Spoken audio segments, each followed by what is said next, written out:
જય હિન્દ વિદ્યાર્થી દોસ્તો, આવો હવે આજે આપણે ધોરણ 10ના ગણિત વિષયના વર્તુળ સંબંધિત ક્ષેત્રફળ પ્રકરણમાં વિડિયો નંબર 7માં આગળ દાખલા જોઈએ. સ્વાધ્યાય 12.2ના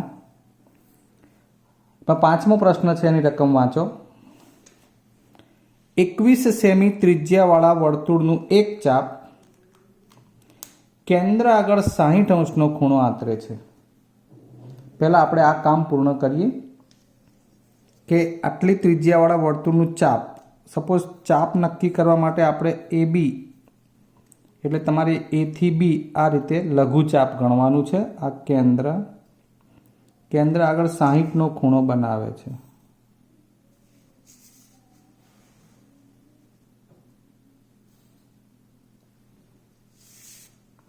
આપણે ખૂણો પરફેક્ટ જ બનાવીએ, 60 જેવો લાગે એવું. ઓ કેન્દ્ર આગળ આપણે 60 અંશનો ખૂણો બનાવ્યો. આ જે ચાપ છે, જ્યારે કશું ના કહ્યું હોય ત્યારે આપણે એને લઘુ ચાપ જ ગણીએ છીએ. લઘુ ચાપે કેન્દ્ર આગળ બનાવેલ ખૂણો અત્યારે 60 અંશનો છે. રકમ પ્રમાણે ત્રિજ્યા કેટલી? 21, એટલે આ 21 સેમી ત્રિજ્યા બની જાય. હવે તેને અનુરૂપ એક ચાપની લંબાઈ, એટલે કયા ચાપની? લઘુ ચાપની લંબાઈ. તેને અનુરૂપ એટલે આ ચાપ આપણે નક્કી કરીએ, APB. બીજું, ચાપ વડે બનતા વૃતાંશનું ક્ષેત્રફળ, એટલે કોનું ક્ષેત્રફળ? લઘુ વૃતાંશનું ક્ષેત્રફળ. આ. અને ત્રીજું, અનુરૂપ જીવા વડે બનતા વૃત્તખંડનું ક્ષેત્રફળ. દરેક શબ્દની ખબર પડવી જોઈએ. અનુરૂપ જીવા એટલે આ થઈ ગઈ જીવા, એનાથી બનતું વૃત્તખંડ એટલે આ લઘુ વૃત્તખંડ. એટલે તમને બહુ સ્પષ્ટ કહ્યું નથી કે લઘુ ચાપની લંબાઈ શોધો, લઘુ વૃત્તાંશનું ક્ષેત્રફળ શોધો કે લઘુ વૃત્તખંડનું ક્ષેત્રફળ શોધો.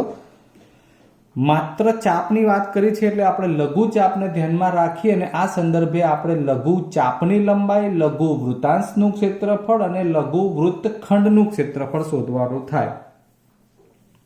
પહેલા વિગતો લખી લઈએ.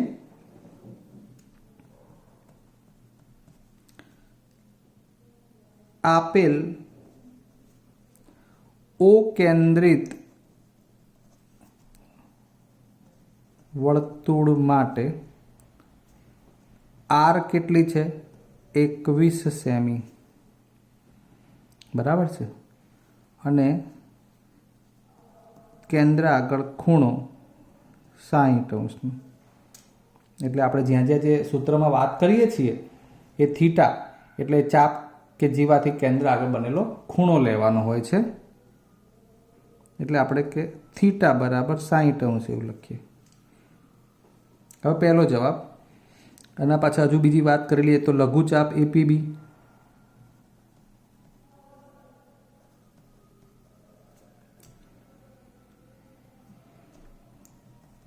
જે કેન્દ્ર આગળ થીટા બરાબર 60 અંશ આંતરે છે. હવે આપણે આકૃતિ ઉપરથી સીધું જ કામ કરવાનું છે. સૌથી પહેલો જવાબ છે એ ચાપ APBની લંબાઈ. તમે લઘુ ચાપ નહીં લખો અને ચાપ APB પ્રમાણે સૂત્ર વાપરશો તો પણ ચાલશે.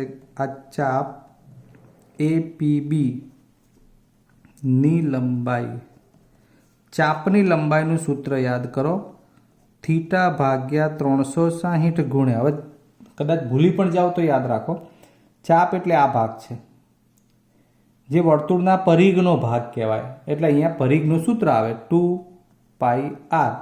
ક્ષેત્રફળ હોય તો ક્ષેત્રફળ આવે πr². જોઈએ આગળ.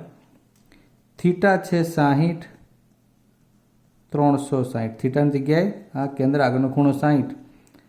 2 પાઈની વેલ્યુ બીજી કશી ના આપી હોય એટલે 22 સપ્તમાંશ અને આર ત્રિજ્યા છે 21.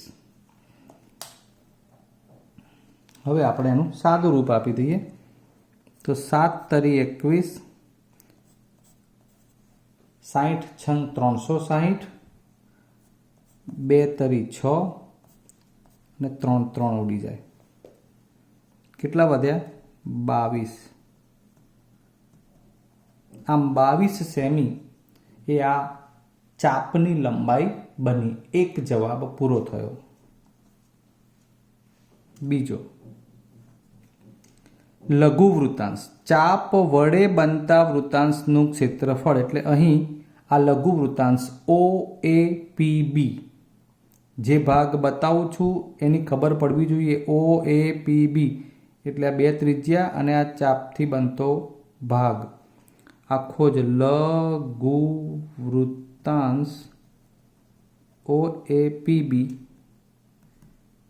નું ક્ષેત્રફળ. સૂત્ર છે θ/360. મેં હમણાં જે વાત કરી ને કે અહીંયા 2πr આવે છે, કારણ કે ચાપની લંબાઈ છે. અહીં ક્ષેત્રફળની વાત આવે તો θ/360 જોડે વર્તુળનું ક્ષેત્રફળ πr² ગુણવાનું. એટલે એ રીતે તમને સૂત્ર ઘણું યાદ રાખવામાં સરળ રહેશે. 60/360, પાઈની જગ્યાએ 22/7 અને r 2 વખત આવશે 21/21. છેદ ઉડ્યા હતા આગળ એ જ પ્રમાણે 7 તરી 21, આ 60 છંગ 360,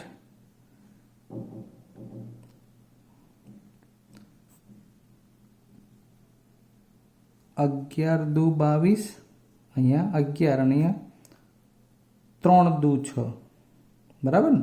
11 ગુણ્યા 2, 3 ગુણ્યા 2, 2 ઉડી ગયા, આ 3 ઉડી જાય. વધશે 11 ગુણ્યા 21 અને 11 ગુણ્યા 21 એટલે થશે 21 એકા 21 વધી 2, 21 એકા 21 ને 2 23, 231 સેમી સ્ક્વેર. હું તમને આકૃતિ સાથે થોડી વાત કરી લઉં કે આ બે ત્રિજ્યા અને લઘુચાપથી બનતું આ આખા લઘુ વૃત્તાંશનું ક્ષેત્રફળ આવ્યું 231. ડન. હવે ત્રીજો જવાબ, અનુરૂપ જીવા વડે બનતા વૃત્તખંડનું ક્ષેત્રફળ. વૃત્તખંડ માટે ખાસ યાદ રાખવાનું થાય છે કે વૃત્તખંડ એટલે કયા બે ભાગોની બાદ બાકી થશે, કારણ કે એનું સૂત્ર આપણી પાસે સીધું નથી. તો આવો હવે આપણે આકૃતિ પરથી વૃત્તખંડની વાત કરવા માટે એ સમજીએ. આકૃતિ સાથે જ સમજાવું છું કે વૃત્તખંડ શોધવું હોય એટલે આ છે વૃત્તખંડ, બરાબર છે? વૃત્તખંડ બરાબર શું થાય? આ વૃત્તાંશ માઇનસ ત્રિકોણ. આટલું યાદ રહી જાય તો પણ, એટલે પણ ભાગની ખબર હોય તો જ કહેવાય. આને લઘુ વૃત્તખંડ કહીશું. આ આખું લઘુ વૃત્તાંશ છે, એમાંથી ત્રિકોણ બાદ કરો એટલે તમને ખબર છે કે આ લઘુ વૃત્તખંડ મળે. એટલે એ પ્રમાણે હવે આપણે બાકીના પદો ભેગા કરતા થઈએ. તો સૌથી પહેલાં ત્રિકોણની વાત કરવી છે કે ત્રિકોણનું ક્ષેત્રફળ કઈ રીતે મળશે. ત્રિકોણ OAB માં ધ્યાન આપજો. O ખૂણો 60નો છે, વળી OA બરાબર OB છે. હવે આ બે બાજુઓ ત્રિજ્યા એટલે સમાન થાય, તો આ એની સામેના ખૂણા પણ સમાન થાય. માટે ખૂણો A બરાબર ખૂણો B થાય, બરાબર છે? જેથી ખૂણો A વત્તા ખૂણો B એટલે શું વધે? 180 માઇનસ 60°. કેવી રીતે આવ્યું? આ 60° આપણે 180 માંથી બાદ કરીએ એટલે વધે કેટલા? 120°. જે આ A ખૂણા અને B ખૂણાનું ટોટલ છે. એટલે કોઈ એક ખૂણાનું માપ શોધવાનું થાય હવે. માટે ખૂણો A કે ખૂણો B, જે બંને સરખા પણ છે અને બંનેનું ટોટલ 120 છે, એટલે 2 વડે ભાગો એટલે બંને ખૂણાનો જવાબ થઈ જાય 60-60. A ખૂણાનું માપ પણ 60 કહેવાય અને B ખૂણાનું માપ પણ 60° કહેવાય. આમ ત્રિકોણ OAB, એના માટે OA અને B ત્રણેયનું માપ 60° થવાથી ત્રિકોણ OAB સમબાજુ ત્રિકોણ બને. હવે ત્રિકોણનો પ્રકાર આવી ગયો. આપણે ત્રિકોણનું ક્ષેત્રફળ શોધવાનું છે. એટલે ત્રિકોણનો પ્રકાર મળ્યો એટલે હવે આપણે સમબાજુ ત્રિકોણનું ક્ષેત્રફળ વાપરી શકીએ. માટે ત્રિકોણ OAB નું ક્ષેત્રફળ √3/4 ગુણ્યા બાજુનો વર્ગ. ચલો આપણે બહુ શુદ્ધ ગુજરાતીમાં બાજુ એવું જ લખ્યું. એટલે √3/4 બાજુ કેટલી થાય આ ત્રિકોણની? ત્રિજ્યા 21 21 21 એનો વર્ગ કરીએ. આના 2 ગુણ્યા 2 અવયવ પાડવા હોય તો છેદ તો નહીં ઉડે, કંઈ વાંધો નહીં. આપણે 4ને એમને એમ રાખીએ. એટલે આપણે 4 છેદ નથી ઉડાડતા, કારણ કે હવે 21 ગુણ્યા 21 એટલે 441 અને આ √3/4 આમને આમ રાખો. એટલે ત્રિકોણનું ક્ષેત્રફળ થઈ ગયું 441 √3/4 સેમી સ્ક્વેર. હવે લઘુ વૃત્તાંશના ક્ષેત્રફળમાંથી આ જાણીએ છીએ આપણે. લઘુ વૃત્તાંશનું ક્ષેત્રફળ આપણે શોધ્યું છે કેટલું? 231. બરાબર. અને એમાંથી આપણે આ 441 √3/4 બાદ કરવાનું છે. એટલે જે મળે એ લઘુ વૃત્તખંડનું ક્ષેત્રફળ થઈ જાય. જોઈએ.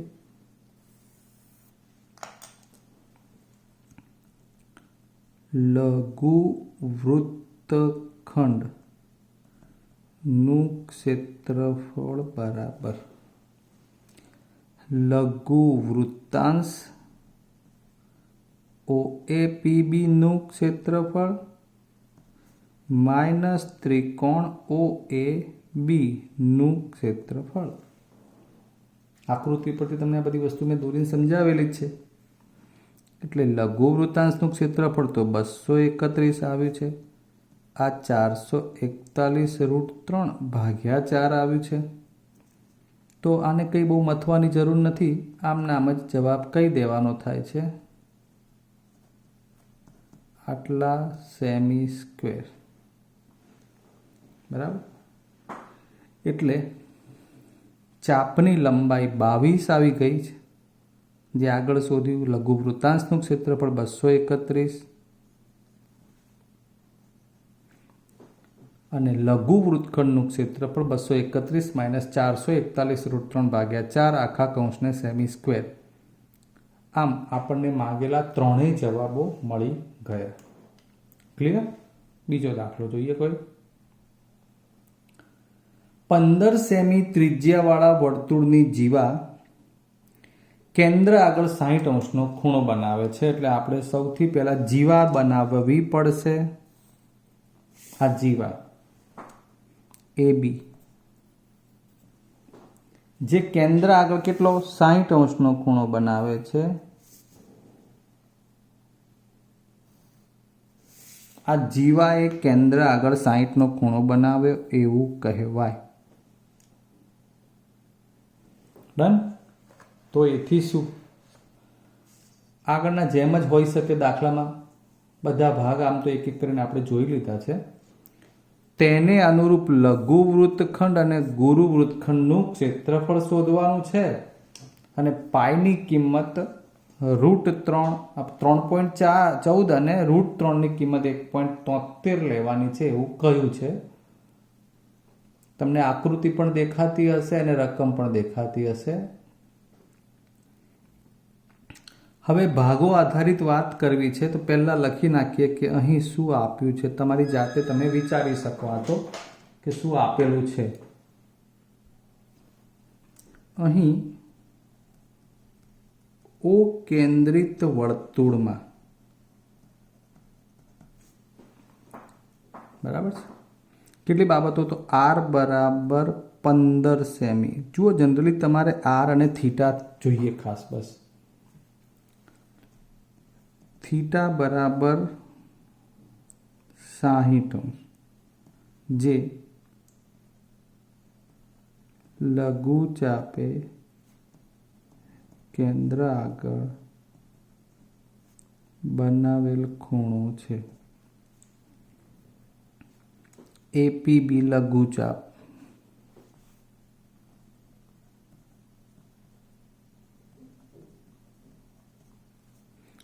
બસ હવે આપણે જે રીતે શોધીએ છીએ એ પ્રમાણે સૌથી પહેલી વાત આપણે જે કરવી છે એમાં લઘુ વૃત્તખંડનું ક્ષેત્રફળ. હવે તમને સૂત્ર ક્લિયર હોવું જોઈએ કે લઘુ વૃત્તાંશ માઇનસ ત્રિકોણ આ લઘુ વૃત્તખંડનું ક્ષેત્રફળ છે.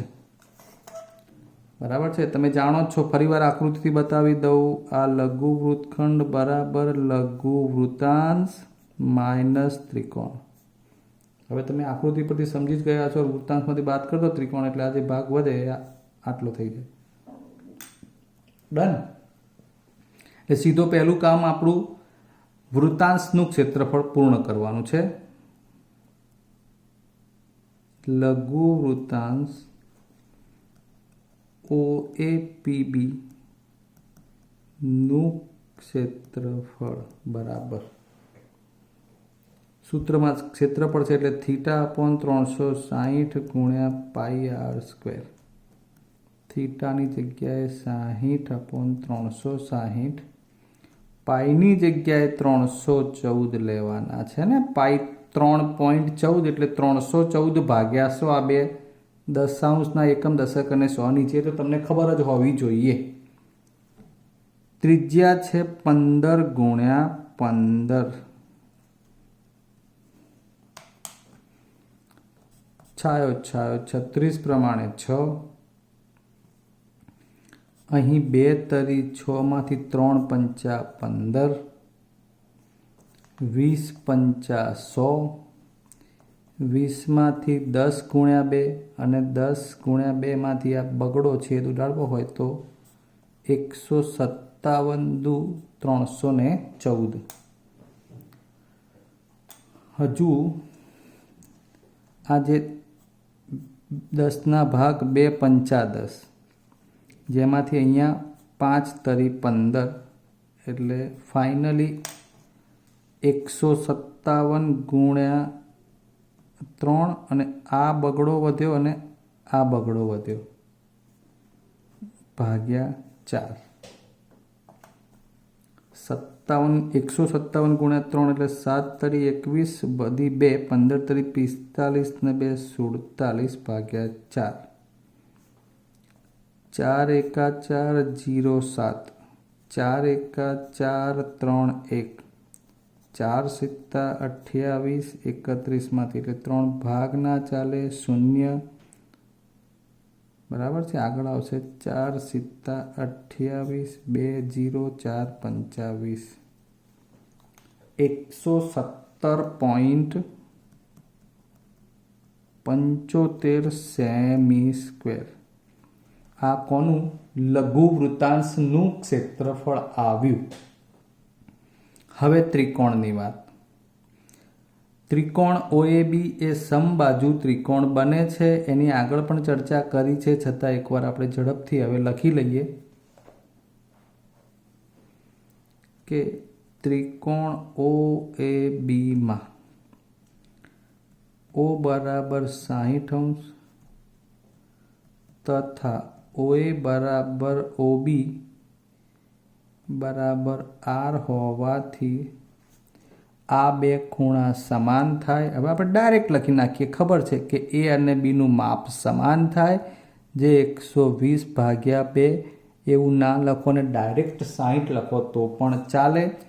અને માટે ત્રિકોણ OAB સમબાજુ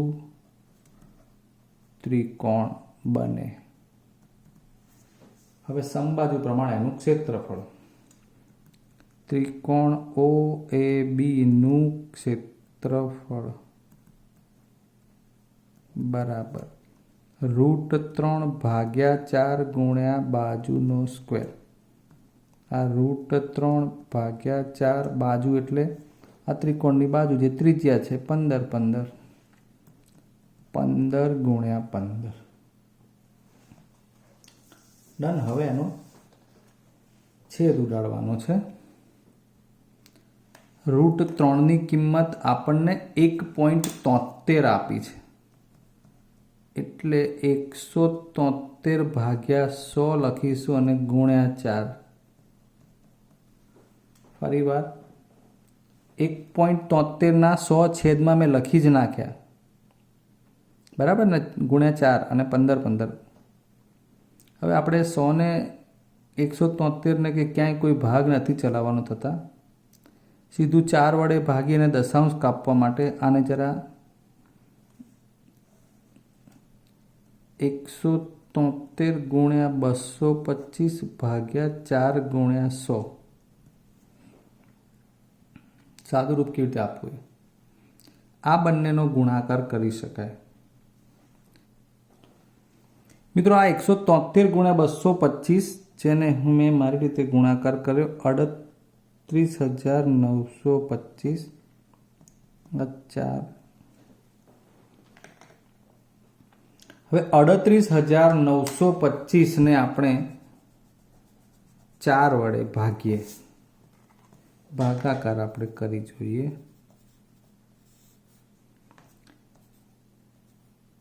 4 9 36 2, 4 7 28 1, 4 તરી 12 5, 4 એકા 4 1. હવે ભાગ નથી ચાલતો, છતાંય આપણે આગળ વધવું હોય તો આ દશાંશ મૂકીને શૂન્ય ઉતારી શકાય. તો 4 દુ 8, 2 0, 4 5 20, 9731.25 અને હવે વધ્યા ખાલી 100.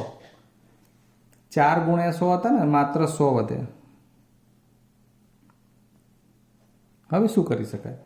તો 100 વડે ભાગવું એનો મતલબ કે આ બે દશાંશ છે ને, સ્થાન 1 અને 3, આ દશાંશ ચિહ્ન છે ક્યાં આવશે? 1 અને 3 ની આગળ.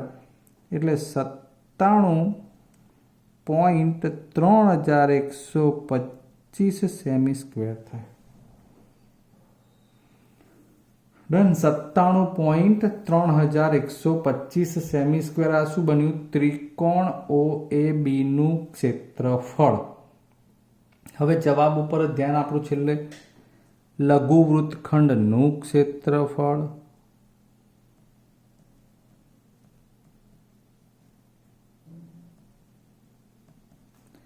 તો લઘુ વૃત્તાંશ OAPB નું ક્ષેત્રફળ માઇનસ ત્રિકોણ OAB નું ક્ષેત્રફળ. વૃત્તાંશનું 117.75 સેમી સ્ક્વેર આવેલું છે.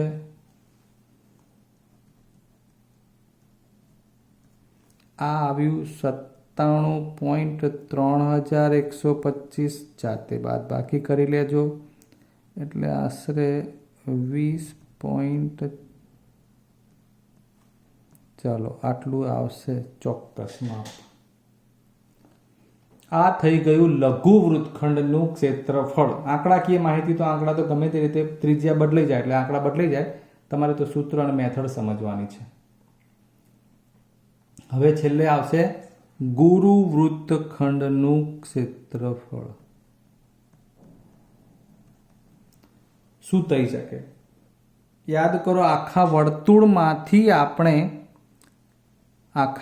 વર્તુળના ક્ષેત્રફળમાંથી લઘુ વૃત્તખંડનું બાદ કરવાનું હોય તો વર્તુળનું ક્ષેત્રફળ માઇનસ લઘુ વૃત્તખંડનું ક્ષેત્રફળ. વર્તુળનું πr² છે, વૃત્તખંડનું 20.4375 છે. આ 314 ભાગ્યા 100. આર આપણી છે 15 ગુણ્યા 15. ફરીવાર વર્તુળનું ક્ષેત્રફળ માઇનસ લઘુ વૃત્તખંડનું ક્ષેત્રફળ એ છે ગુરુ વૃત્તખંડના ક્ષેત્રફળનું સૂત્ર. વર્તુળના ક્ષેત્રફળનું સૂત્ર લખ્યું πr² માઇનસ લઘુ વૃત્તખંડનું 20.4375. આ શોધવું છે. 314 પાઈ બરાબર આપેલા હતા 3.14, એટલે નીચે છેદમાં 100 લખી નાખે. આર 15 ગુણ્યા 15 અને એમને એમ આગળ લખે જવાનું. આમાં પણ 314 ગુણ્યા 15 ગુણ્યા 15 કરો એટલે 314 ગુણ્યા 225 કરશો અને પછી દશાંશ કાપશો 100 વડે એટલે 706.5 આવશે. મેં મારી રીતે સાઈડમાં આ ભાગાકાર કરેલો છે. અને હવે આ બેની બાદ બાકી બહુ વ્યવસ્થિત જોવું હોય તો બાદ બાકી તો બતાવી દઈએ તમને એકવાર. 706.5 ની પાછળ ગમે તેટલા મીંડા લગાવો એટલા માટે બાદ બાકી કરી રહ્યા છીએ. 20.4375 0.5 છે ને છેલ્લા દશાંશના એક દશાંશ પછીના એક અંક વધ્યો હોય છેલ્લો, તો છેલ્લા અંક પછી ગમે તેટલા શૂન્ય લગાવો તો મૂલ્યમાં કોઈ ફેર પડે નહીં. માટે 10, 9, 9 અને 4. 10 માંથી 5 જાય તો 5, 9 માંથી 7 જાય તો 2, 9 માંથી 3 જાય તો 6, 4 નું 0, 6 ના 6, 70 માંથી 2 જાય તો 68. 686.0625 સેમી સ્ક્વેર. આ થઈ ગયું ગુરુ વૃત્તખંડનું ક્ષેત્રફળ. 2 દાખલા છે પણ બધા જ ટોપિક આવી જાય આજના વિડીયોમાં એવા દાખલા છે. આશા કરું કે બહુ સરસ રીતે તમે એનો અભ્યાસ કર્યો હશે અને આ ટાઈપના એક્સ્ટ્રા દાખલાની પ્રેક્ટિસ પણ કરતા રહેતા હશો. ક્લિયર? ચલો ત્યારે હવે આવતી વખતે મળીશું. જય હિન્દ.